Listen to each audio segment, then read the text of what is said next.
सतनाम वाहिगुरु साहिब जी। कृपा करो दीन के दाते, मेरा गुण अवगण ना विचारो कोई। माटी का क्या तो पै स्वामी,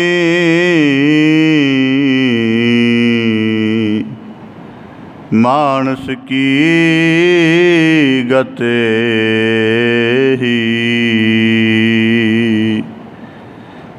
कबीर कबीर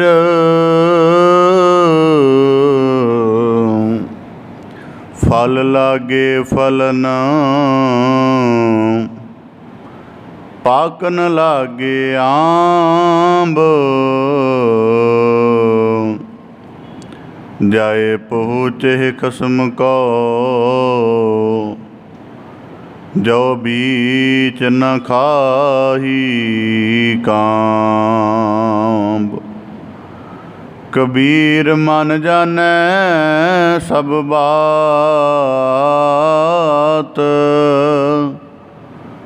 जानत ही औगन करे। काहे की कुशलात हाथ दीप कुए परै। हाथ दीप कुए परै। जो जन लेह खसम का नाओ, तिनके सद बलिहारै जाऊं। बेसुमार अथाह अगनत तुलै, जो बुलाओ त्यो नानक दास बोले। सतनाम वाहिगुरु साहिब जी। कबीर हो तन जाएगा, सकहो तल हो बहोर। नांगे पाँवों ते गए, जिनके लाख करोड़। कबीर तन जाएगा, कवने मार्ग लाए। कै संगत कर साध की, कै हर के गुण गाए। कबीर मरता मरता जग मुआ, मर भी ना जान्या कोय।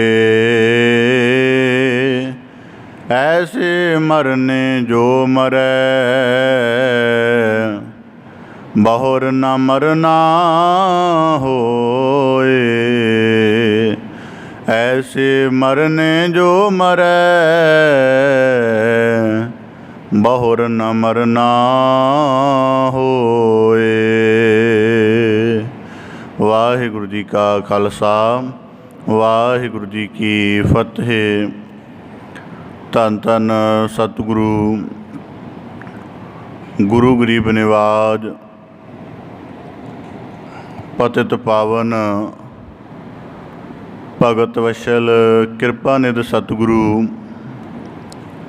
श्री गुरु ग्रंथ साहिब जी दीन दयाल पातशाह तिन्हां दी अपार मेहरामत है, दया बख्शिश है, जो आप सब गुरसिख सतसंगी जन सतगुरु की पावन पवित्र हजूरी विच जुड़ बैठ के सतगुरु की बख्शिश नूं माणदिआं होइआं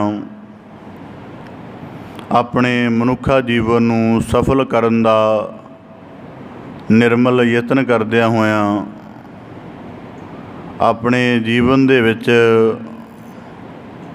गुर शब्द दे प्रकाश नूं होर प्रज्वलित करन दा यतन करदिआं होइआं सतसंगत रूप विच जुड़ बैठ के गुरु की बख्शिश नूं माण रहे हो। बड़े सुभागशाली हो जी। सतगुरु साहिब जी बाणी दे अंतर्गत बख्शिश करदे हन, प्राणी तू आया लाहा लैण, लगा कित कुफकड़े सब मुकदी चली रैण। मनुੱਖ ਦੇ ਜੀਵਨ ਨੂੰ अगर समुचे जीवन ਨੂੰ ਵਾਚਿਆ ਜਾਵੇ ਤਾਂ ਜ਼ਿੰਦਗੀ ਦੇ ਹਰੇਕ ਪੜਾਅ 'ਤੇ ਮਨੁੱਖ ਦੇ ਅੰਦਰ ਇੱਕ ਖਿਆਲ ਰਹਿੰਦਾ ਹੈ ਕਿ ਇਸ ਜੀਵਨ ਦੇ ਵਿੱਚ ਵੱਧ ਤੋਂ ਵੱਧ ਲਾਭ ਕਿਵੇਂ ਉਠਾਇਆ ਜਾਵੇ। ਉਦਾਹਰਨ ਦੇ ਤੌਰ 'ਤੇ ਪੈਸੇ ਕਮਾਉਣ ਦੀ ਗੱਲ ਕੀਤੀ ਜਾਵੇ ਤਾਂ ਬਚਪਨ ਤੋਂ ਲੈ ਕੇ ਜੀਵਨ ਦੇ ਅੰਤਲੇ ਸਵਾਸ ਤੱਕ ਮਨੁੱਖ ਦੇ ਅੰਦਰ ਕਿਤੇ ਨਾ ਕਿਤੇ ਇਹ ਖਿਆਲ ਪਿਆ ਰਹਿ ਜਾਂਦਾ ਕਿ ਵੱਧ ਤੋਂ ਵੱਧ ਧਨ ਕਿਵੇਂ ਅਰਜਿਤ ਕੀਤਾ ਜਾਵੇ, ਜਾਂ ਇਸੇ ਪ੍ਰਕਾਰ ਵੱਧ ਤੋਂ ਵੱਧ ਪ੍ਰਤਿਭਾ ਕਿਵੇਂ ਕਮਾਈ ਜਾਵੇ, ਪ੍ਰਸਿੱਧੀ ਕਿਵੇਂ ਕਮਾਈ ਜਾਵੇ, ਇੱਜ਼ਤ ਸਨਮਾਨ ਕਿਵੇਂ ਵੱਡਾ ਹੋ ਜਾਵੇ। ਇਸ ਤਰ੍ਹਾਂ ਦੇ ਲਾਭ ਲਾਹੇ ਲੈਣ ਦੀ ਖਿਆਲ ਮਨੁੱਖ ਨੂੰ ਆਜੀਵਨ ਭਰ ਰਹਿੰਦਾ ਹੈ। ਪਰ ਇੱਕ ਹੀ ਹੈ ਜਿਹੜਾ ਮਨੁੱਖ ਨੂੰ ਨਹੀਂ ਰਹਿੰਦਾ ਕਿ ਇੱਕ ਦਿਨ ਆਰੰਭ ਹੋਇਆ, ਪੌ ਫੁਟਾਲਾ ਹੋਇਆ, ਪੰਛੀਆਂ ਦੀ ਚਹਿਚਹਾਟ ਹੋਈ ਹੈ, ਧਰਮ ਮੰਦਰਾਂ 'ਤੇ ਟੱਲ ਖੜਕੇ ਨੇ, ਸ਼ੰਖ ਗੂੰਜੇ ਨੇ, ਬਾਣੀ ਦੀ ਸੱਧ ਪਈ ਹੈ, ਅਤੇ ਕਿਉਂ ਨਾ ਉੱਠ ਕੇ ਆਪਣੇ ਜਿਹੜੇ ਕਦਮ ਨੇ ਉਹਨਾਂ ਨੂੰ ਧਰਮ ਮੰਦਰ ਦੇ ਵੱਲ ਦੀ ਦਿਸ਼ਾ ਵੱਲ ਲੈ ਕੇ ਜਾਵਾਂ। ਇਸ ਤਰ੍ਹਾਂ ਦਾ ਲਾਹਾ ਮਨੁੱਖ ਬਹੁਤ ਹੀ ਘੱਟ ਸੋਚਦਾ ਹੈ। ਅਤੇ ਜੇ ਇਸੇ ਪ੍ਰਕਾਰ ਗੁਰੂ ਸਾਹਿਬ ਜੀ ਕਹਿੰਦੇ ਲੱਗਾ ਕਿਤ ਕੁਫਕੜੇ ਸਭ ਮੁੱਕਦੀ ਚੱਲੀ ਰਹਿਣ, ਕਿ ਬਾਕੀ ਜਿੰਨਾ ਕੁਝ ਸੰਚਾਂਗੇ ਉਹ ਹੋਰਾਂ ਕਾਰਨਾਂ ਦੇ ਲਈ ਕੰਮ ਆ ਜਾਏਗਾ। ਕੁਝ ਆਪਣੇ ਆਤਮ ਜੀਵਨ ਦੇ ਲਈ ਸੰਚ ਲੈਣਾ ਚਾਹੀਦਾ ਹੈ ਜਿਹੜਾ ਸਦੀਵੀ ਸਾਡੇ ਲਈ ਸਹਾਇਕ ਰਹੇ। ਅਤੇ ਇਹੀ ਨਾਮ ਧਨ ਜਿਹੜਾ ਅਸੀਂ ਸਤ ਸੰਗਤ ਵਿੱਚ ਜੁੜ ਕੇ ਗੁਰੂ ਕਿਰਪਾ ਸਦਕਾ ਸੰਚਣ ਦਾ ਯਤਨ ਕਰਦੇ ਹਾਂ ਜੀ। ਸਤਿਗੁਰੂ ਕੀ ਕਿਰਪਾ ਸਦਕਾ ਆਪ ਜੀ ਭਗਤ ਸਿਰਮੌਰ ਭਗਤ ਕਬੀਰ ਸਾਹਿਬ ਜੀ ਦੇ ਲੜੀਵਾਰ ਸਲੋਕਾਂ ਦੀ ਵਿਆਖਿਆ ਸਰਵਣ ਕਰਕੇ ਗੁਰੂ ਬਖਸ਼ਿਸ਼ ਦੇ ਪਾਤਰ ਬਣਨ ਦਾ ਯਤਨ ਕਰ ਰਹੇ ਹੋ। ਪਾਵਨ ਸਲੋਕਾਂ ਦੀ ਲੜੀਵਾਰ ਕਥਾ ਦੇ ਨਾਲ ਜੁੜਨ ਦਾ, ਵਿਚਾਰ ਦੇ ਨਾਲ ਜੁੜਨ ਦਾ ਯਤਨ ਕਰੀਏ ਜੀ। ਲੜੀਵਾਰ ਕਥਾ ਆਰੰਭ ਕਰਨ ਤੋਂ ਪਹਿਲਾਂ ਬੜੇ ਅਦਬ ਸਹਿਤ ਉਚਾਰਨ ਕਰੋ ਜੀ। ਸਤਨਾਮ ਸ੍ਰੀ ਵਾਹਿਗੁਰੂ ਸਾਹਿਬ ਜੀ। ਕਬੀਰ ਇਹੋ ਤਨ ਜਾਏਗਾ, ਸਕੋ ਤਲਿਓ ਬਹੋਰ। ਭਗਤ ਸਿਰਮੌਰ ਭਗਤ ਕਬੀਰ ਸਾਹਿਬ ਜੀ ਨੇ ਲੜੀਵਾਰ ਸਲੋਕਾਂ ਦੇ ਅੰਤਰਗਤ ਸਾਨੂੰ ਗਿਆਨ ਦੇ ਗੁਹਜ ਅਨੁਭਵ ਭਰੇ ਉਪਦੇਸ਼ਾਂ ਦੀ ਬਖਸ਼ਿਸ਼ ਕਰਕੇ ਨਵਾਜ਼ਿਸ਼ ਕਰ ਰਹੇ ਹਨ। ਲੜੀਵਾਰ ਸਲੋਕਾਂ ਦੇ ਅੰਤਰਗਤ ਪਿਛਲੇ ਸਲੋਕਾਂ ਦੇ ਵਿੱਚ ਭਗਤ ਕਬੀਰ ਸਾਹਿਬ ਜੀ ਨੇ ਬਖਸ਼ਿਸ਼ ਕਰਕੇ ਨਵਾਜਿਆ ਸੀ ਕਿ ਮਨੁੱਖ ਨੂੰ ਅਕਾਲ ਪੁਰਖ ਦੇ ਨਾਲ ਪ੍ਰੀਤ ਰੱਖਦਿਆਂ ਹੋਇਆਂ ਆਪਣੇ ਸੰਬੰਧੀ, ਆਪਣੇ ਨਿਕਟਵਰਤੀ ਵੀ ਐਸੇ ਰੱਖਣੇ ਚਾਹੀਦੇ ਨੇ ਜਿਹੜੇ ਅਕਾਲ ਪੁਰਖ ਦੇ ਨਾਲ ਪ੍ਰੀਤ ਰੱਖਦੇ ਹੋਣ ਅਤੇ ਉਹਦੇ ਜੀਵਨ 'ਚ ਅਧਿਆਤਮਿਕ ਜਿਹੜੀ ਹੈ ਮਦਦ ਉਹਦੀ ਕਰ ਸਕਣ। ਤਾਂ ਇਸੇ ਪ੍ਰਕਾਰ ਆਪਣੇ ਹਿਰਦੇ 'ਚ ਪ੍ਰੀਤ ਇੱਕ ਅਕਾਲ ਪੁਰਖ ਨਾਲ ਗ੍ਰਹਿਣ ਕਰਨੀ ਚਾਹੀਦੀ ਹੈ। ਧਰਮ ਦੇ ਜਿਹੜੇ ਬਾਹਰੀ ਵਖਰੇਵੇਂ ਕਹੇ ਜਾਂਦੇ ਹਨ ਉਹਨਾਂ ਦੇ ਵਿੱਚ ਭਰਮਣ ਦੀ ਬਜਾਏ ਆਪਣੇ ਹਿਰਦੇ ਦਾ ਦਵੈਤ ਖਤਮ ਕਰਨਾ ਚਾਹੀਦਾ ਹੈ। ਅਤੇ ਇਹ ਸੰਸਾਰ ਕਾਲਖ ਭਰਿਆ ਹੈ, ਇਹਦੇ ਵਿੱਚ ਪ੍ਰਵੇਸ਼ ਪਾਇਆ ਕਾਲਖ ਲੱਗੇਗੀ। ਪਰ ਜੇ ਮਨੁੱਖ ਬੜਾ ਸੁਚੇਤ, ਬੜਾ ਸਾਵਧਾਨ ਰਹੇਗਾ, ਭਾਵ ਕਿ ਉਹ ਵਿਕਾਰਾਂ ਦੀ ਕਿਸੇ ਪ੍ਰਕਾਰ ਦੀ ਪਾਹਾ ਜਾਂ ਦਾਗ ਆਪਣੇ ਉੱਪਰ ਨਹੀਂ ਲੱਗਣ ਦੇਗਾ, ਤਾਂ ਭਗਤ ਕਬੀਰ ਸਾਹਿਬ ਜੀ ਕਹਿੰਦੇ ਐਸੇ ਸੂਰਬੀਰ, ਉਹਨਾਂ ਐਸੇ ਸੁਚੇਤ ਸਜਗ ਮਨੁੱਖਾਂ ਤੋਂ ਅਸੀਂ ਕੁਰਬਾਨ ਜਾਂਦੇ ਹਾਂ। ਤਾਂ ਇਸੇ ਪ੍ਰਕਾਰ ਭਗਤ ਕਬੀਰ ਸਾਹਿਬ ਜੀ ਬਖਸ਼ਿਸ਼ ਕਰਦੇ ਹਨ। ਕਬੀਰ ਇਹੋ ਤਨ ਜਾਏਗਾ, ਸਕਹੁ ਤਾਂ ਲਿਹੋ ਬਹੋਰ। ਦੁਨੀਆ ਦੀ ਹਰੇਕ ਰਚਨਾ ਦੀ ਅਸਲੀਅਤ ਹੈ। ਦੁਨੀਆ ਦੀ ਹਰੇਕ ਰਚਨਾ ਦਾ ਇੱਕ ਅੰਤਮ ਸੱਚ ਹੈ। ਜੋ ਉਪਜਿਓ ਸੋ ਬਿਨਸ ਹੈ, ਪਰੋ ਆਦਿਕੈ ਕਾਲ। ਭਾਵੇਂ ਜੀਵਨ ਇੱਕ ਪਰਬਤ ਦਾ ਹੋਵੇ ਅਤੇ ਭਾਵੇਂ ਜੀਵਨ ਇੱਕ ਕੀੜੀ ਦਾ ਹੋਵੇ, ਤਮਾਮ ਅਸਲੀਅਤ ਹੈ ਕਿ ਜੀਵਨ ਜਿਹੜਾ ਉਪਜ ਰਿਹਾ ਉਹ ਯਕੀਨਨ ਵਿਨਸੇਗਾ ਵੀ, ਖਤਮ ਵੀ ਹੋਵੇਗਾ।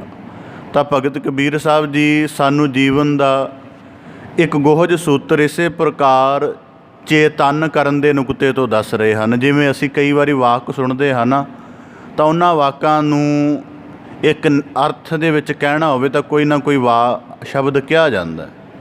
ਜਿਵੇਂ ਕਈ ਵਾਕ ਹੁੰਦੇ ਨੇ, ਜਿਵੇਂ ਟ੍ਰੈਫਿਕ ਦੇ ਵਿੱਚ ਗੁਜ਼ਰਦੇ ਹਾਂ, ਉਹ ਵਾਕ ਸਾਨੂੰ ਨਿਰਦੇਸ਼ਾਤਮਕ ਹੁੰਦੇ ਨੇ ਕਿ ਰੁਕ ਜਾਓ ਜਾਂ ਚੱਲੋ। ਇਸੇ ਤਰ੍ਹਾਂ ਗੁਰਬਾਣੀ ਦੇ ਵਿੱਚ ਵੀ ਜਿਤਨੇ ਵਾਕ ਆਉਂਦੇ ਹਨ, ਉਹਨਾਂ ਵਾਕਾਂ ਨੂੰ ਇੱਕ ਸ਼ਬਦ ਦੇ ਵਿੱਚ ਸਮਝਣ ਦਾ ਵੀ ਯਤਨ ਕਰਨਾ ਚਾਹੀਦਾ ਕਿ ਇਹ ਵਾਕ, ਇਹ ਗੁਰਬਾਣੀ ਦੀ ਪੰਕਤੀ ਕਿਸ ਰੂਪ ਦੇ ਵਿੱਚ ਹੈ। ਭਗਤ ਕਬੀਰ ਸਾਹਿਬ ਜੀ ਬਖਸ਼ਿਸ਼ ਕਰ ਰਹੇ ਹਨ, ਕਬੀਰ ਇਹੋ ਤਨ ਜਾਏਗਾ, ਸਕਹੁ ਤਾਂ ਲਿਹੋ ਬਹੋਰ।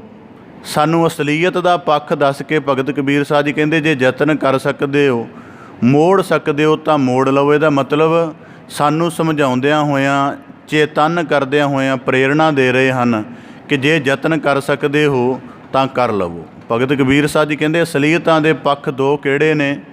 ਇਹੋ ਤਨ ਜਾਏਗਾ।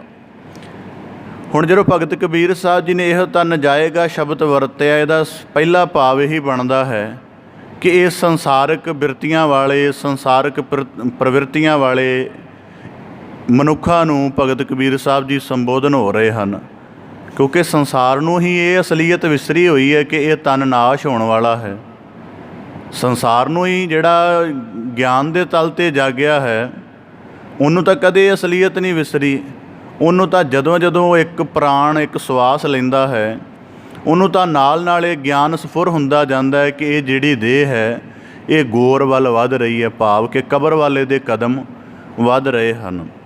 ਇਸ ਕਰਕੇ ਜਦੋਂ ਪਹਿਲੀ ਦਫਾ ਭਗਤ ਕਬੀਰ ਸਾਹਿਬ ਜੀ ਕਹਿ ਰਹੇ ਕਬੀਰ ਇਹੋ ਤਨ ਜਾਏਗਾ, ਤਾਂ ਇਹਦਾ ਭਾਵ ਇਹ ਹੈ ਕਿ ਅਸਲੀਅਤ ਸਾਨੂੰ ਵੀ ਪਤਾ ਹੈ ਕਿ ਜਾਏਗਾ, ਪਰ ਭਗਤ ਸਾਹਿਬਾਨ ਜੀ ਆਪਣੀ ਰਸਨਾ ਤੋਂ ਕਹਿ ਕੇ ਸਾਨੂੰ ਬਿਲਕੁਲ ਚੇਤੰਨ ਕਹਿ ਰਹੇ ਕਿ ਕੋਈ ਗੁੰਜਾਇਸ਼ ਰਹਿ ਨਾ ਜਾਏ, ਕਿ ਕਿਤੇ ਮਤਾ ਇਹ ਨਾ ਭਰਮ ਰਹਿ ਜਾਵੇ ਕਿ 100 ਸਾਲ ਦੀ ਆਜੂ ਪਾਰ ਕਰ ਲਈ ਹੈ ਅਤੇ ਸ਼ਾਇਦ ਸੰਸਾਰ ਤੋਂ ਜਾਣਾ ਨਹੀਂ। ਤਾਂ ਭਗਤ ਕਬੀਰ ਸਾਹਿਬ ਜੀ ਕਹਿੰਦੇ ਐਸੇ ਵੀ ਹੋਏ ਨੇ ਜਿਨ੍ਹਾਂ ਨੇ ਹਜ਼ਾਰਾਂ ਵਰ੍ਹਿਆਂ ਦੀ ਆਜੂ ਸੀ, ਆਖਰ ਉਹਨਾਂ ਨੂੰ ਵੀ ਇਸ ਸੰਸਾਰ ਤੋਂ ਰੁਖਸਤ ਹੋਣਾ ਪਿਆ। ਤਾਂ ਇਸ ਵਾਕ ਦੇ ਵਿੱਚ ਪਹਿਲਾ ਭਾਵ ਹੈ ਕਬੀਰ ਇਹੋ ਤਨ ਜਾਏਗਾ।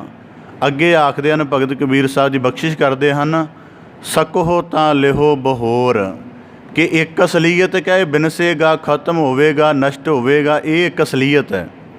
ਦੂਜਾ ਪੱਖ ਜਿਹੜਾ ਸਾਡੇ ਕੋਲ ਮਨੁੱਖ ਹੀ ਹੋਣੀ ਹੈ, ਮਨੁੱਖ ਦੇ ਕੋਲ ਜਿਹੜੀ ਸੰਭਾਵਨਾ ਹੈ, ਸਮਰੱਥਾ ਹੈ, ਉਹ ਕੀ ਹੈ? ਸਕਹੁ ਤਾਂ ਲਿਹੋ ਬਹੋਰ। ਨਦੀ ਦਾ ਪਾਣੀ ਵਹਿ ਜਾਣਾ ਹੈ, ਕੁਦਰਤੀ ਵਹਿਣਾ ਹੀ ਵਹਿਣਾ ਹੈ, ਪਰ ਸਾਡੇ ਹੱਥ ਹੈ ਕਿ ਅਸੀਂ ਉਹਦੇ ਤੋਂ ਕਿੰਨਾ ਲਾਭ ਉਠਾ ਸਕਦੇ ਹਾਂ। ਜਿਹੜਾ ਦਿਨ ਉਦੈ ਹੋਇਆ ਹੈ, ਯਕੀਨਨ ਹੈ ਉਹਨੇ ਸਵੇਰ ਤੋਂ ਦੁਪਹਿਰ, ਦੁਪਹਿਰ ਦੇ ਪੜਾਅ ਤੋਂ ਸ਼ਾਮ ਤੱਕ ਜਾਂਦਿਆਂ ਹਨੇਰੇ ਦੇ ਰੂਪ ਵਿੱਚ ਸ਼ਾਮ ਨੂੰ ਛਿਪ ਜਾਣਾ ਹੈ, ਪਰ ਸਾਡਾ ਯਤਨ ਹੈ ਕਿ ਅਸੀਂ ਸੂਰਜ ਦੀ ਰੌਸ਼ਨੀ ਤੋਂ ਕਿੰਨਾ ਲਾਭ ਉਠਾ ਲੈਣਾ ਹੈ। ਇਸੇ ਪ੍ਰਕਾਰ ਇੱਕ ਰੁੱਖ ਦੀ ਟਾਹਣੀ 'ਤੇ ਫਲ ਲੱਗਾ ਹੈ, ਉਹ ਸਮਾਂ ਪਾ ਕੇ ਪੱਕ ਗਿਆ, ਪੱਕਣ ਤੋਂ ਬਾਅਦ ਉਹਨੇ ਗਿਰ ਹੀ ਜਾਣਾ ਹੈ, ਪਰ ਜੇ ਉਹਦੇ ਗਿਰਨ ਤੋਂ ਪਹਿਲਾਂ ਅਸੀਂ ਉਹਨੂੰ ਤੋੜ ਕੇ ਆਪਣੇ ਕਿਸੇ ਸਵਾਦ ਹਿੱਤ ਜਾਂ ਆਪਣੇ ਖੁਰਾਕੀ ਤੱਤ ਦੀ ਪੂਰਤੀ ਲਈ ਵਰਤ ਲਿਆ ਜਾਵੇ, ਇਹ ਸਾਡੇ ਆਪਣੇ ਉੱਪਰ ਨਿਰਭਰ। ਤਾਂ ਇਸੇ ਪ੍ਰਕਾਰ ਭਗਤ ਕਬੀਰ ਸਾਹਿਬ ਜੀ ਕਹਿੰਦੇ ਸਕਹੁ ਤਾਂ ਲਿਹੋ ਬਹੋਰ।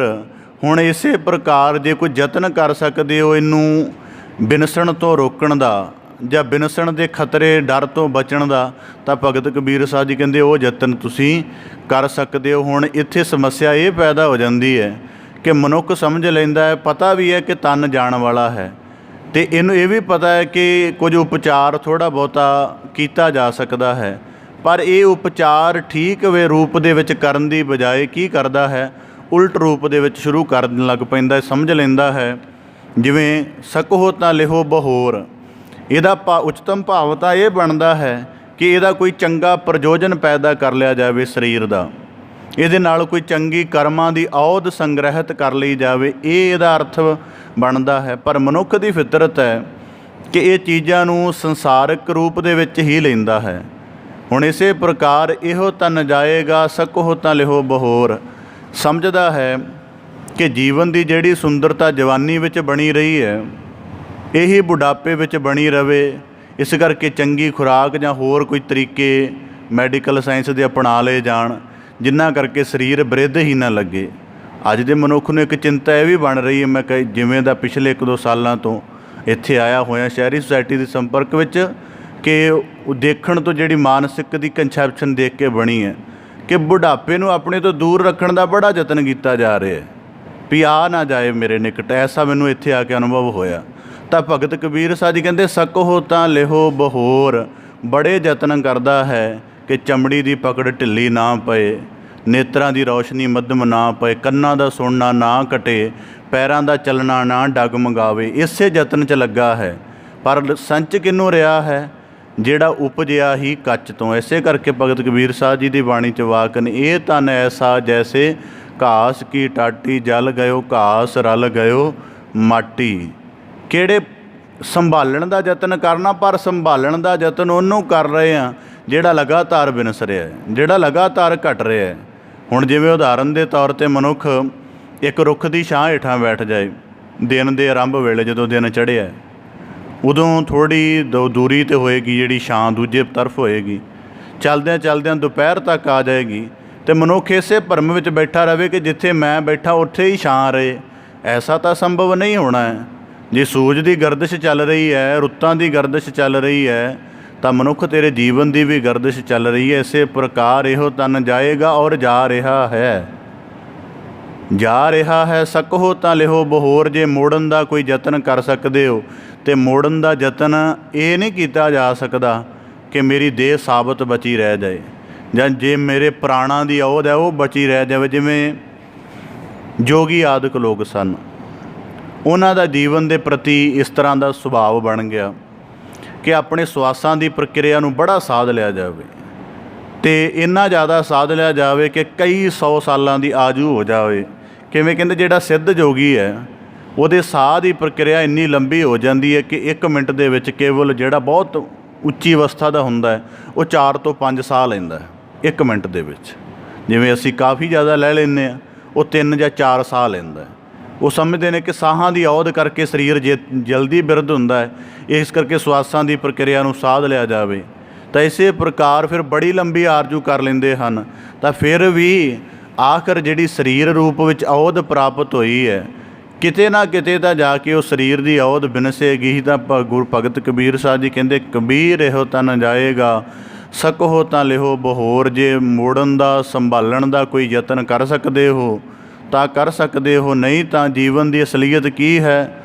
ਨਾਂਗੇ ਪਾਵਹੁ ਤੇ ਗਏ ਜਿਨ ਕੇ ਲਾਖ ਕਰੋੜ। ਨਹੀਂ ਤਾਂ ਬੜੇ ਐਸੇ ਹਨ ਜਿਨ੍ਹਾਂ ਦੇ ਕੋਲੋਂ ਕਰੋੜਾਂ ਦੀ ਸੰਪੱਤੀ ਸੀ, ਪਰ ਨੰਗੇ ਇਸ ਸੰਸਾਰ, ਨੰਗੇ ਪੈਰ ਇਸ ਸੰਸਾਰ ਤੋਂ, ਨੰਗੇ ਬਦਨ ਇਸ ਸੰਸਾਰ ਤੋਂ ਗਏ ਹਨ। ਹੁਣ ਇਸ ਪੰਕਤੀ ਦੇ ਨਾਲ ਪਹਿਲੀ ਪੰਕਤੀ ਦਾ ਭਾਵ ਦਾ ਇੱਕ ਨਵਾਂ ਪੱਖ ਹੋਰ ਸਮਝ ਆਉਂਦਾ ਹੈ ਕਿ ਜੀਵਨ ਦੇ ਵਿੱਚ ਜੇ ਉਚਤਮ ਪ੍ਰਯੋਗ ਕਰਨਾ ਹੈ, ਹੁਣ ਤਨ ਦਾ ਪ੍ਰਯੋਗ ਬੰਦਾ ਕਾਹਦੇ ਲਈ ਕਰਦਾ?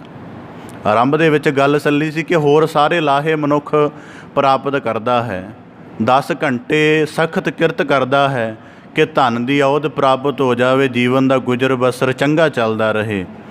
ਪਰ ਉਸ ਕਿਰਤ ਦੀ ਬਜਾਏ ਜਿਹੜਾ ਹੋਰ ਸੰਸਾਰਕ ਬੰਧਨਾਂ ਕਰਕੇ ਮਨ ਦੀ ਅਸ਼ਾਂਤੀ ਜਾਂ ਜੀਵਨ ਦੇ ਵਿੱਚ ਅਸੰਤੁਲਨ ਬਣ ਜਾਂਦੇ ਹਨ, ਉਹਨਾਂ ਨੂੰ ਠੀਕ ਕਰਨ ਦੇ ਲਈ 45 ਮਿੰਟ ਦਾ ਸਮਾਂ ਦੇਣ ਲਈ ਤਿਆਰ ਨਹੀਂ।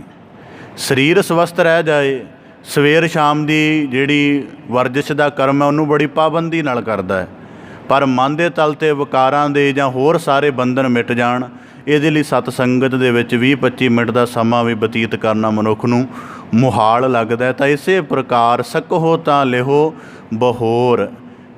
ਭਗਤ ਕਬੀਰ ਸਾਹਿਬ ਜੀ ਕਹਿੰਦੇ, ਨਾਂਗੇ ਪਾਵਹੁ ਤੇ ਗਏ ਜਿਨ ਕੇ ਲਾਖ ਕਰੋੜ। ਤਨ ਦੀ ਅਸਲੀਅਤ ਇਹ ਸਮਝੀ ਕਿ ਇਹਦੇ ਨਾਲ ਬੜਾ ਸਾਰਾ ਧਨ ਸੰਚ ਲਵਾਂ, ਤਨ ਦੇ ਕੰਮ ਆਏਗਾ, ਪਰ ਉਹ ਸਾਰਾ ਸੰਚਿਆ ਹੋਇਆ ਜਿਹੜਾ ਤਨ ਹੈ ਉਹ ਸਰੀਰ ਦੇ ਜੀਵਨ ਦੇ ਕੰਮ ਨਹੀਂ ਆਇਆ। ਅਤੇ ਆਖਰ ਮਨੁੱਖ ਦਾ, ਕਿਉਂਕਿ ਚੀਜ਼ਾਂ ਦੇ ਰੂਪ 2 ਨੇ, ਦੋਵੇਂ ਰੂਪ ਜੁੜਦੇ ਨਹੀਂ ਹਨ। ਜਦੋਂ ਦੋਵੇਂ ਰੂਪ ਜੁੜ ਹੀ ਨਹੀਂ ਰਹੇ ਤਾਂ ਉਹਨਾਂ ਨੂੰ ਸੰਚਣ ਦਾ ਕੋਈ ਲਾਭ ਨਹੀਂ ਹੈ। ਤਾਂ ਭਗਤ ਕਬੀਰ ਸਾਹਿਬ ਜੀ ਕਹਿੰਦੇ ਨਾਂਗੇ ਪਾਵ ਹੋਤੇ ਗਏ, ਜਿਨ੍ਹਾਂ ਨੇ ਜੀਵਨ ਦਾ ਮਨੋਰਥ ਇੰਨਾ ਹੀ ਸਮਝਿਆ ਕਿ ਪਦਾਰਥਕ ਇਕੱਤਰ ਕੀਤੇ ਕਰ ਲੈ ਜਾਣ, ਤਾਂ ਭਗਤ ਕਬੀਰ ਸਾਹਿਬ ਜੀ ਕਹਿੰਦੇ ਕੀਤੇ ਵੀ, ਕਰੋੜਾਂ ਦੀ ਸੰਪੱਤੀ ਇਕੱਠੀ ਕੀਤੀ, ਪਰ ਜੀਵਨ ਦੀ ਅਸਲੀਅਤ ਇਹ ਕੀ ਪਈ ਕਿ ਨਾਂਗੇ ਪਾਵ ਹੋਤੇ ਗਏ। ਜਿੰਨਾ ਕੁਝ ਵੀ ਸੀ ਸਾਰਾ ਕੁਝ ਛੱਡ ਕੇ ਸੰਸਾਰ ਤੋਂ ਰੁਖਸਤ ਹੋਣਾ ਪਿਆ। ਜਿਨ ਕੇ ਲੱਖ ਕਰੋੜ। ਇਸ ਕਰਕੇ ਇਸ ਸ਼ਲੋਕ ਦਾ ਭਾਵ ਇਹ ਵੀ ਬਣਦਾ ਹੈ ਕਿ ਜੀਵਨ ਦੇ ਵਿੱਚ ਬਹੁਤਾ ਕੁਝ ਸੰਚਣ ਦੀ ਬਜਾਏ ਉਹੀ ਕੁਝ ਸੰਚਿਆ ਜਾਵੇ ਜਿਹੜਾ ਜੀਵਨ ਦਾ ਮਾਫਕ ਰਹੇ, ਜਿਹੜਾ ਜੀਵਨ ਦਾ ਉੱਚਤਮ ਪ੍ਰਯੋਗ ਦੇ ਲਈ ਠੀਕ ਰੂਪ ਦੇ ਵਿੱਚ ਬਣਿਆ ਰਹੇ। ਹੁਣ ਦੋ ਪੱਖ ਨੇ ਇਹਦੇ ਵਿੱਚ। ਮਨੁੱਖ ਜਿਉਂ-ਜਿਉਂ ਜ਼ਿਆਦਾ ਸੰਚਦਾ ਚਲਿਆ ਜਾਂਦਾ ਹੈ ਉਵੇਂ-ਉਵੇਂ ਉਸ ਚੀਜ਼ ਦੇ ਨਾਲ ਵੱਜਦਾ ਜਾਂਦਾ ਅਤੇ ਆਖਰ ਉਹ ਚੀਜ਼ ਬੰਧਨ ਬਣ ਜਾਂਦੀ ਹੈ। ਉਦਾਹਰਨ ਦੇ ਤਲ 'ਤੇ ਮਨੁੱਖ ਦੇ ਕੋਲ ਇੱਕ ਸਮਾਂ ਹੁੰਦਾ, ਜਿਵੇਂ ਜੀਵਨ ਦੀ 40 ਕੁ ਸਾਲ 50 ਸਾਲ ਦੀ ਆਯੂ ਹੁੰਦੀ ਹੈ। ਮਨੁੱਖ ਦੇ ਖਰਚਣ ਦਾ ਸਿਲਸਿਲਾ ਲਗਭਗ ਚੱਲਦਾ ਰਹਿੰਦਾ ਅਤੇ ਮਾਇਆ ਜਿੰਨੀ ਕੁ ਆਵੇ, ਪੈਸਾ ਆਵੇ, ਉਹਨੂੰ ਖਰਚਦਾ ਚਲਿਆ ਜਾਂਦਾ। ਉਸ ਤੋਂ ਅੱਗੇ ਜਾ ਕੇ ਜੀਵਨ ਦੀਆਂ ਲੋੜਾਂ ਬੜੀਆਂ ਘੱਟ ਜਾਂਦੀਆਂ ਨੇ। ਜੀਵਨ ਦੇ ਵਿੱਚ ਜਿਹੜੇ ਹੋਰ ਕਾਰਜ ਕਰਨੇ ਨੇ ਉਹਨਾਂ ਦਾ ਵੀ ਜਿਹੜਾ ਸਿਲਸਿਲਾ ਬੜਾ ਰੁਕ ਜਾਂਦਾ ਹੈ। ਪਰ ਇਹ ਕੁਝ ਰੁਕਣ ਦੇ ਬਾਵਜੂਦ ਵੀ ਅਗਰ ਮਨੁੱਖ ਬਹੁਤ ਸਾਰਾ ਧਨ ਸੰਚਿਤ ਕਰ ਰਿਹਾ ਹੈ ਤਾਂ ਇਹਦਾ ਮਤਲਬ ਹੈ ਇੱਕ ਬੰਧਨ ਨੂੰ ਜਨਮ ਦੇ ਰਿਹਾ, ਅਤੇ ਇਹ ਬੰਧਨ ਆਖਰ ਇਹਦੀ ਵਾਸਨਾ ਬਣ ਜਾਏਗਾ। ਅਤੇ ਇਹ ਵਾਸਨਾ ਜਿਹੜੀ ਬਣੀ ਹੋਈ ਹੈ ਆਖਰ ਇਹਨੂੰ ਜੀਵਨ ਦੀ ਜਿਹੜੇ ਬੇਅਰਥ ਵਾਲੇ ਪਾਸੇ ਲੈ ਜਾਏਗੀ। ਤਾਂ ਭਗਤ ਕਬੀਰ ਸਾਹਿਬ ਜੀ ਕਹਿੰਦੇ ਨਾਂਗੇ ਪਾਵ ਹੋਤੇ ਗਏ ਜਿਨ ਕੇ ਲੱਖ ਕਰੋੜ। ਇਸ ਪ੍ਰਕਾਰ ਦੇ ਜੀਵਨ ਦੀ ਅਸਲੀਅਤ ਇਹੀ ਹੈ ਕਿ ਅਨੇਕਾਂ ਸੰਪੱਤੀ ਸੰਚਣ ਵਾਲੇ ਵੀ ਸੰਸਾਰ ਤੋਂ ਰੁਖਸਤ ਹੋਏ ਹਨ। ਦੂਜੀ ਗੱਲ ਕਿ ਇਹਦੇ ਨਾਲ ਜਿਹੜਾ ਉੱਚਤਮ ਜੀਵਨ ਦਾ ਮਨੋਰਥ ਕਮਾਉਣਾ ਸੀ ਉਹ ਨਹੀਂ ਕਮਾਇਆ ਗਿਆ। ਜੀਵਨ ਪਸ਼ੂ ਵਾਂਗ ਰਿਹਾ। ਜਿਵੇਂ ਪਸ਼ੂ ਕੀ ਹੈ ਕਿ ਸਾਰਾ ਦਿਨ ਭਾਰ ਢੋਂਦਾ ਹੈ, ਸ਼ਾਮ ਨੂੰ ਰੱਜ ਕੇ ਚਾਰਾ ਮਿਲ ਜਾਂਦਾ, ਹੋਰ ਜੀਵਨ ਦੀ ਥੋੜ੍ਹੀ ਉਹਨੂੰ ਉੱਠਣ ਬੈਠਣ ਦੀ ਸਹੂਲਤ ਮਿਲ ਜਾਂਦੀ। ਜਿਵੇਂ ਅੱਜ ਦੇ ਸਮੇਂ ਵਿੱਚ ਪਸ਼ੂਆਂ ਦੀ ਪਾਲਣਾ ਹੈ ਤਾਂ ਬੰਦਿਆਂ ਨਾਲੋਂ ਵਧੇਰੇ ਸਹੂਲਤਾਂ ਪਸ਼ੂਆਂ ਨੂੰ ਮਿਲੀਆਂ ਹੋਈਆਂ ਨੇ। ਗੱਲ ਕੀ ਹੈ ਕਿ ਉਹਨਾਂ ਕੁ ਪ੍ਰਯੋਜਨ ਹੈ ਕਿ ਦੁੱਧ ਦੇ ਦਿੰਦਾ ਹੈ ਅਤੇ ਇਹਨੂੰ ਸਾਰੀਆਂ ਸਹੂਲਤਾਂ ਪਹੁੰਚਾ ਦਿਓ। ਇਸੇ ਪ੍ਰਕਾਰ ਭਗਤ ਕਬੀਰ ਸਾਹਿਬ ਜੀ ਕਹਿੰਦੇ ਜੇ ਤੇਰੇ ਜੀਵਨ ਦਾ ਵੀ ਇੰਨਾ ਹੀ ਪ੍ਰਯੋਜਨ ਰਹਿ ਗਿਆ ਕਿ ਬਹੁਤ ਸਾਰਾ ਪਦਾਰਥ ਸੰਚਿਤ ਕਰ ਲਿਆ ਅਤੇ ਉਹਦੇ ਇਵਜ਼ ਦੇ ਵਿੱਚ ਪ੍ਰਾਣਾਂ ਦੀ, ਦੇਹ ਦੀ ਜਾਂ ਮਨੁੱਖਾ ਜਨਮ ਦੀ ਅਮੋਲਕਤਾ ਇੰਨੇ ਕੀ ਕੰਮ ਬਦਲੇ ਗਵਾ ਦਿੱਤੀ, ਤਾਂ ਭਗਤ ਕਬੀਰ ਸਾਹਿਬ ਜੀ ਕਹਿੰਦੇ ਨਾਂਗੇ ਪਾਵ ਹੋਤੇ ਗਏ। ਤਾਂ ਜੀਵਨ ਦੀ ਇਸ ਤਰ੍ਹਾਂ ਦੀ ਅਸਲੀਅਤ ਦੇ ਸਹਿਤ ਰਹਿਣਾ ਵੀ ਕੋਈ ਉਚੇਰਾ ਜੀਵਨ ਨਹੀਂ ਹੈ। ਤਾਂ ਭਗਤ ਕਬੀਰ ਸਾਹਿਬ ਜੀ ਇਸੇ ਪ੍ਰਕਾਰ ਬਖਸ਼ਿਸ਼ ਕਰਦੇ ਹਨ। ਕਬੀਰ ਇਹੋ ਤਨ ਜਾਏਗਾ ਕਵਨੈ ਮਾਰਗ ਲਾਏ। ਹੁਣ ਫਿਰ ਦੁਬਾਰਾ ਸਾਨੂੰ ਚੇਤਨ ਕਰਦੇ ਹਨ ਕਿ ਤਨ ਬਿਨਸਨਹਾਰ ਹੈ। ਫਿਰ ਹੁਣ ਜਗਿਆਸੂ ਪੁੱਛੇਗਾ ਕਿ ਤਨ ਬਿਨਸਨਹਾਰ ਹੈ, ਫਿਰ ਕੀਤਾ ਕੀ ਜਾਵੇ, ਕਿਹੜਾ ਮਾਰਗ ਪਕੜਿਆ ਜਾਏ, ਕਿਹੜਾ ਢੰਗ ਅਪਣਾਇਆ ਜਾਏ ਜਿਹਦੇ ਨਾਲ ਇਹ ਜਿਹੜਾ ਜਾਏਗਾ ਦਾ ਭਾਵ ਹੈ ਉਹ ਸਹਿਲਾ ਰਹੇ, ਸਹਿਜ ਰਹੇ।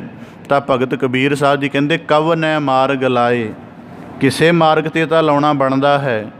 ਇਸ ਕਰਕੇ ਕਿਹੜਾ ਮਾਰਗ ਚੁਣੋ, ਕਹਿ ਸੰਗਤ ਕਰ ਸਾਧ ਕੀ, ਕਹਿ ਹਰ ਕੇ ਗੁਣ ਗਾਏ। ਜਾਂ ਤਾਂ ਸਾਧ ਜਨਾਂ ਦੀ ਸੰਗਤ ਦੇ ਵਿੱਚ ਬੈਠ ਕੇ ਜੀਵਨ ਦੇ ਉੱਚੇ ਅਰਥ ਸਮਝ, ਜਾਂ ਫਿਰ ਭਗਤ ਕਬੀਰ ਸਾਹਿਬ ਜੀ ਕਹਿੰਦੇ ਹਰ ਕੇ ਗੁਣ ਗਾਏ, ਜਾਂ ਫਿਰ ਪ੍ਰਭੂ ਦੇ ਗੁਣਾਂ ਦੇ ਵਿੱਚ ਲੀਨ ਰਹਿ ਕੇ ਸਦਾ ਉਹਦੀ ਸਿਫਤ ਸਲਾਹ ਦਾ ਆਹਾਰ ਬਣਾ। ਹੁਣ ਭਗਤ ਕਬੀਰ ਸਾਹਿਬ ਜੀ ਕਹਿੰਦੇ ਕਵਨੈ ਮਾਰਗ ਲਾਏ।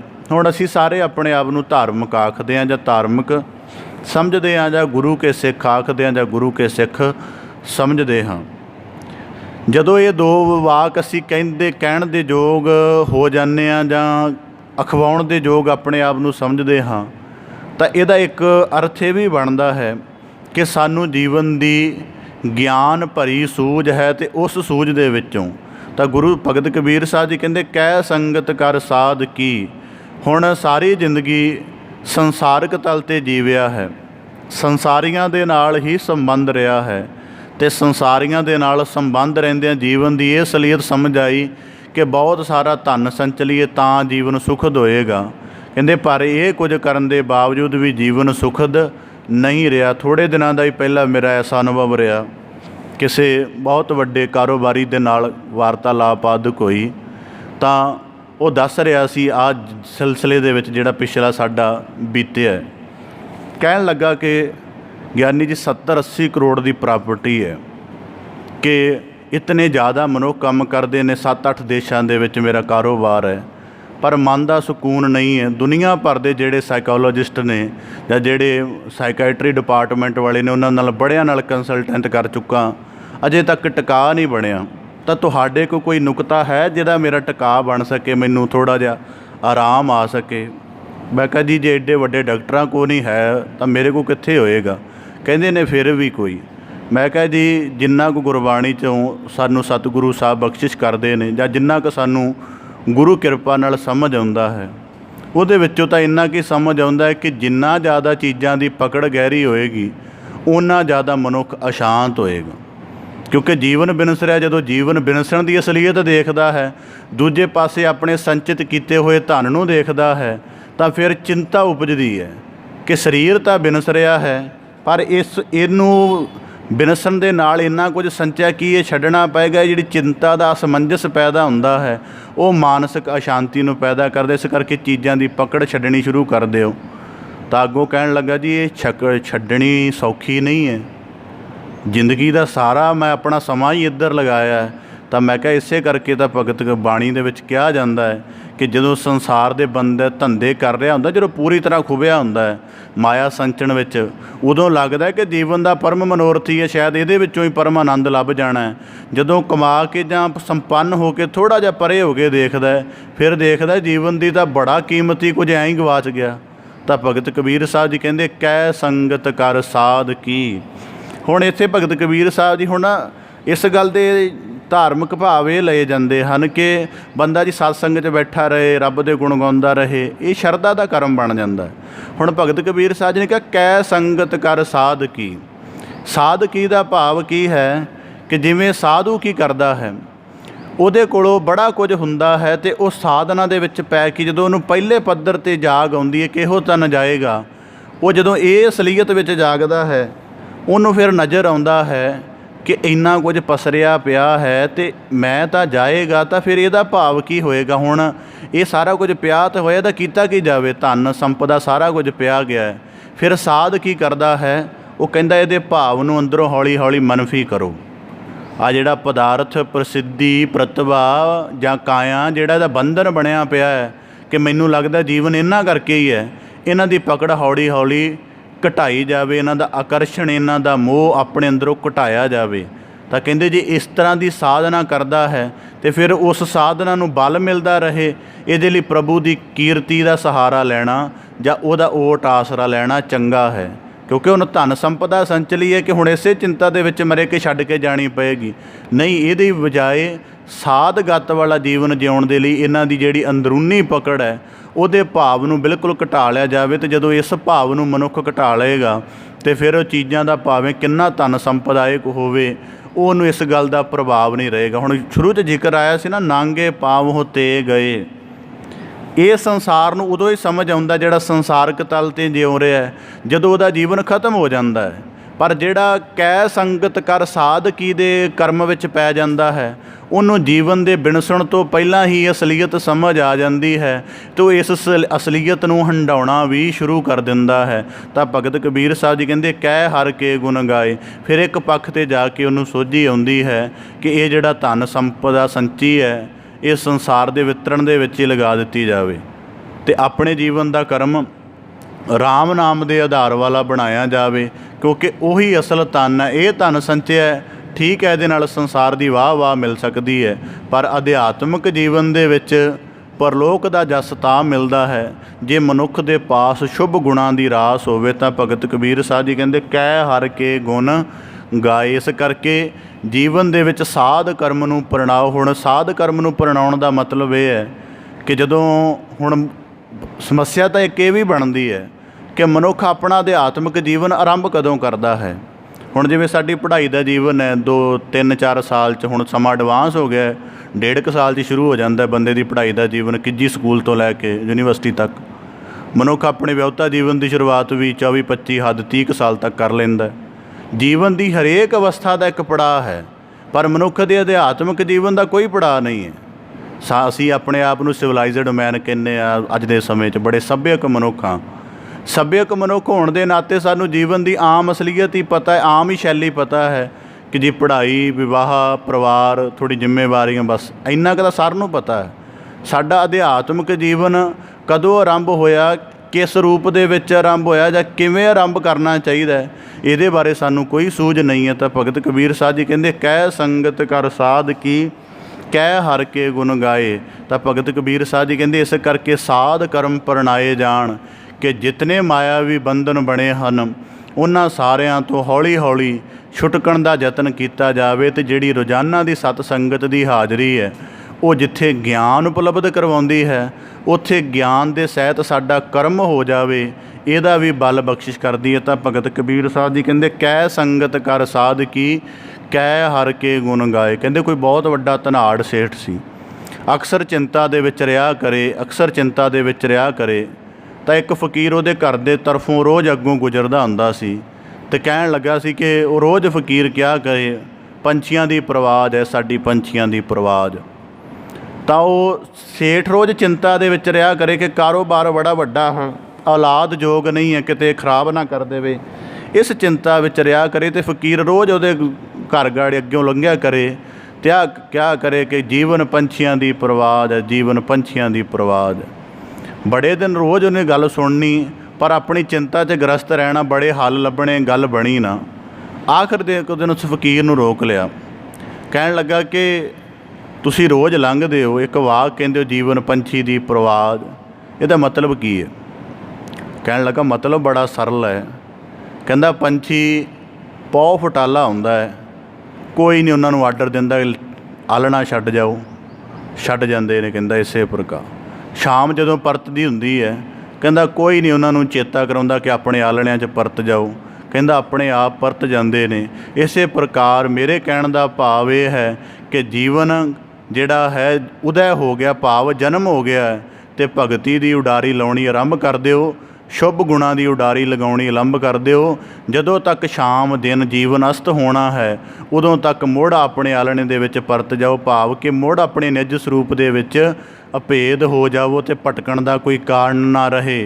जे बाहर भरमे रहे, रात हो गई तो अपने आलणे दे विच मुड़ना जिहड़ा है मुश्किल हो जाएगा। भाव जे अज्ञान ही रहा, काया दे बंधन भरम ही बने रहे, तो अपने जीवन की समाप्ति तो पहला अपने परम स्वरूप दे विच अभेद नहीं होया जाना, तो मुड़ के समुच्चा जीवन भटकणा दे विच रह जाना है।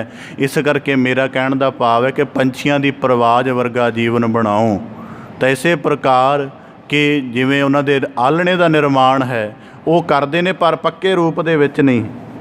तो इसे प्रकार भगत कबीर साहब जी कहते कै हर के गुण गाए, जां रब्बी सिफत सलाह नूं धारण किया जाए, वो संतोख पैदा करदा। जिहड़ा इहदे विच दो तीन गल्लां ने, जिवें साडा आपो अपने जीवन का प्रभाव है, हो सकता है आप जी धन संपदा संचण वाले होवो, साडे वर्गे ज्ञान की संचना वाले हुंदे ने, भी ज्ञान बहुत सारा अर्जित किया जाए, बड़े विषयां का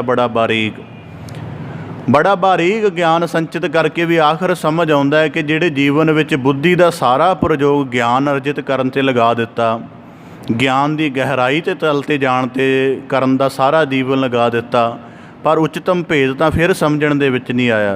सिख पंथ के ना बड़े वड्डे विद्वान ने प्रोफैसर हिम्मत सिंह, एक दफ़ा उन्होंने मिलण दा सुभाग बनिया तो क्या जी कोई जीवन का अनुभव दसो। वो कहते जीवन का अनुभव की है, सतनाम वाहिगुरू करते रहना, बस यही जीवन का अनुभव है। हुण साडे वर्गे जिहड़े ज्ञान करके उन्हां दे नाल संबंध सन, सोचा कि इन्ने वड्डे इन्हां ने संसार के दर्शन के फिलासफी के ग्रंथ लिखे ने, तो इहो जिहा मनुख जीवन के शिखर ते जाके कह रहा, कहते बस वाहिगुरू वाहिगुरू का आहार रहे, यही जीवन की सब तो वड्डी रास है। शायद आप जी ने किते संवाद सुनिया होवे। सिख पंथ के दो वड्डे विद्वान प्रिंसीपल गंगा सिंह जी ते ज्ञानी संत सिंह मस्कीन, एक दफ़ा उन्हां दा किते समुंदर के किनारे टहल रहे सन, तो उन्होंने अपना अनुभव, प्रिंसीपल गंगा सिंह जी वडेरी उम्र के सन, बड़े वड्डे विद्वान सन, अनुभवी पुरुष सन, तो उन्होंने अपने मस्कीन जी ने कहा कि अपने जीवन का अनुभव साझा करो। तो उन्होंने एक रवाई दे विच अपना अनुभव साझा किया। दिल सागर सागर दे वांगर सी, अत डूंगा कड़िया, ज्ञान विचार सिदक दे मोती, पा दाते ने घड़िया, पारे बाहण कुचज्जी मेरी बाहर बोल लुटाया, ਜਪ ਤਪ ਦੀ ਖਾਟੀ ਨਾ ਖੱਟੀ, ਖਾਲੀ ਪਿਰ ਦਰ ਖੜਿਆ। ਇਹ ਉਹਨਾਂ ਨੇ ਆਪਣਾ ਅਨੁਭਵ ਸਾਂਝਾ ਕੀਤਾ ਸਰਲ ਰੂਪ ਦੇ ਵਿੱਚ ਕਿ ਪ੍ਰਿੰਸੀਪਲ ਗੰਗਾ ਸਿੰਘ ਨੇ ਕਿਹਾ ਕਿ ਜਿਹੜਾ ਮੇਰਾ ਦਿਲ ਸੀ, ਮਤ ਬੁੱਧ ਸੀ, ਦਾਤੇ ਨੇ ਬੜੀ ਕਮਾਲ ਦੀ ਬਣਾਈ। ਇਹਦੇ ਵਿੱਚ ਗਿਆਨ ਦੇ, ਵਿਚਾਰ ਦੇ, ਦਰਸ਼ਨ ਦੇ ਬੜੇ ਭਰਪੂਰ ਮੋਤੀ ਇਸ ਦਿਲ ਦੇ ਸਾਗਰ ਵਿੱਚ ਭਰੇ। ਪਰ ਕਹਿੰਦੇ ਇਹ ਸਾਰੇ ਲੋਕਾਂ ਨੂੰ ਲੁਟਾਈ ਗਿਆ, ਲੋਕਾਂ ਨੂੰ ਦੱਸੀ ਗਿਆ ਗਿਆਨ, ਵਿਚਾਰ, ਗਿਆਨ ਇਹ ਹੁੰਦਾ। ਕਹਿੰਦੇ ਆਪਣਾ ਜੀਵਨ ਕਿਸੇ ਸਾਧਨਾ ਦੇ ਗੱਲ ਨਾ ਕਰਿਆ ਗਿਆ ਤਾਂ ਹੁਣ ਜੀਵਨ ਦੇ ਇਸ ਪੜਾਅ 'ਤੇ ਖੱਟਾ ਹਾਂ ਕਿ ਜਪ ਤਪ ਦੀ ਖੱਟੀ ਨਾ ਖੱਟੀ, ਖਾਲੀ ਪਿਰ ਦਰ ਖੜਿਆ। ਕਹਿੰਦੇ ਇਸ ਕਰਕੇ ਹੁਣ ਜੀਵਨ ਦੀ ਅਸਲੀਅਤ ਇਹ ਹੈ। ਸੰਸਾਰੀ ਨੂੰ ਜੇ ਝੋਰਾ ਰਹਿੰਦਾ ਨਾ ਕਿ ਮੈਂ ਧਨ ਸੰਪਦਾ ਰਿਹਾ, ਮੈਨੂੰ ਬੰਦਗੀ ਵਾਲੇ ਪਾਸੇ ਨਹੀਂ ਮੈਂ ਚੱਲ ਸਕਿਆ, ਤਾਂ ਗਿਆਨੀ ਨੂੰ ਵੀ, ਜਿਹੜਾ ਗਿਆਨੀ ਸਮੇਂ ਸਿਰ ਸੰਭਲਦਾ ਨਹੀਂ, ਉਹਨੂੰ ਵੀ ਇਹ ਚਿੰਤਾ ਰਹਿੰਦੀ ਹੈ ਕਿ ਸਾਰਾ ਜੀਵਨ ਗਿਆਨ ਦੀ ਚਰਚਾ, ਗਿਆਨ ਦੀ ਗਹਿਰਾਈ, ਵਿਸ਼ਲੇਸ਼ਣ ਦੇ ਵਿੱਚ ਪਿਆ ਰਿਹਾ, ਜੀਵਨ ਦਾ ਅਸਲ ਕਰਮ ਤਾਂ ਬਣਿਆ ਹੀ ਨਹੀਂ।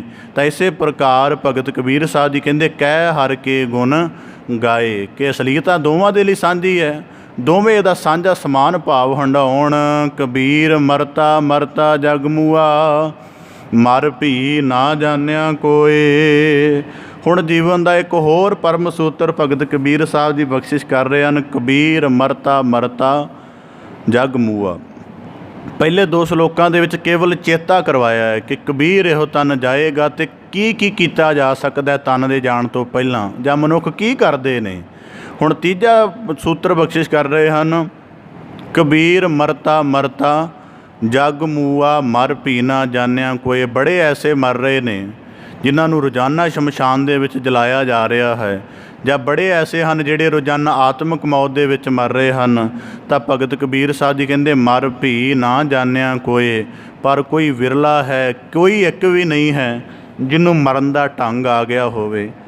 ਹੁਣ ਇਸੇ ਪ੍ਰਕਾਰ ਭਗਤ ਕਬੀਰ ਸਾਹਿਬ ਜੀ ਕਹਿੰਦੇ ਐਸੇ ਮਰਨੇ ਜੋ ਮਰੈ ਬਹੁਰ ਨਾ ਮਰਨਾ ਹੋਏ। ਜੇ ਕੋਈ ਇਸ ਤਰ੍ਹਾਂ ਮਰ ਜਾਵੇ ਤਾਂ ਫਿਰ ਉਹਦਾ ਦੁਬਾਰਾ ਮਰਨਾ ਨਹੀਂ ਹੋਏਗਾ। ਹੁਣ ਮਨੁੱਖ ਕਹੇਗਾ ਕੋਈ ਮਰਨ ਦਾ ਵੀ ਢੰਗ ਹੁੰਦਾ ਹੈ। ਮਰਨ ਦਾ ਢੰਗ ਕੀ ਹੋਣਾ ਚਾਹੀਦਾ? ਢੰਗ ਤਾਂ ਕੋਈ ਮਰਨ ਦਾ ਹੁੰਦਾ ਨਹੀਂ, ਕੇਵਲ ਸਾਹ ਰੁਕ ਜਾਣੇ ਚਾਹੀਦੇ ਨੇ, ਸਰੀਰ ਦੀ ਹਰਕਤ ਬੰਦ ਹੋ ਜਾਣੀ, ਮਰ ਜਾਣਾ ਹੈ। ਤਾਂ ਭਗਤ ਕਬੀਰ ਸਾਹਿਬ ਜੀ ਕਹਿੰਦੇ ਇਸੇ ਭਾਵ ਦੇ ਵਿੱਚ ਹੀ ਜਗਤ ਮਰ ਰਿਹਾ। ਜਗਤ ਨੂੰ ਮਰਨਾ ਕੇਵਲ ਇੰਨਾ ਕੀ ਹੁੰਦਾ ਹੈ ਕਿ ਸਰੀਰ ਦੇ ਪ੍ਰਾਣ ਰੁਕ ਜਾਣ ਤੇ ਜੀਵਨ ਮਰ ਗਿਆ ਸਮਝੋ। ਤਾਂ ਭਗਤ ਕਬੀਰ ਸਾਹਿਬ ਜੀ ਨੇ ਤਾਂ ਹੀ 2 ਵਾਰੀ ਸ਼ਬਦ ਵਰਤਿਆ, ਮਰਤਾ ਮਰਤਾ ਜਗ ਮੂਆ। ਹੁਣ ਸਭ ਤੋਂ ਵੱਡੀ ਗੱਲ ਹੈ ਜਿਹੜੀ ਮਰਨ ਦੇ ਸੰਬੰਧ ਦੇ ਵਿੱਚ ਸਮਝਣ ਵਾਲੀ ਹੈ।